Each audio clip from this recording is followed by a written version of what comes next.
Hello Anantapur welcome back to my channel. All of you good morning friends. ఈ video ద్వారా Anantapuram tomato market యొక్క stock information తెలియజేస్తున్నానండి. And ముందుగా ఈరోజు date వచ్చేసి 21వ తేదీ అండ్ డిసెంబర్ నెల 2024 సంవత్సరం.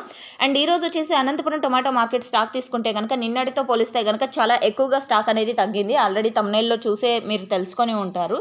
ఇక ఈరోజు టోటల్ టొమాటో స్టాక్ వచ్చేసి 69,000 ప్లస్ బాక్సెస్ వచ్చిందండి. 69,000 ప్లస్ బాక్సెస్ అనమాట. అండ్ ఇది కేవలం స్టాక్ ఇన్ఫర్మేషన్ మాత్రమే. నెక్స్ట్ వీడియో ద్వారా ప్రైజెస్ ఇన్ఫర్మేషన్ షేర్ చేస్తాను. అండ్ మీకు ఇన్ఫర్మేషన్ యూజ్ అయితే please like and thank you for watching this video. Please support my channel and thank you.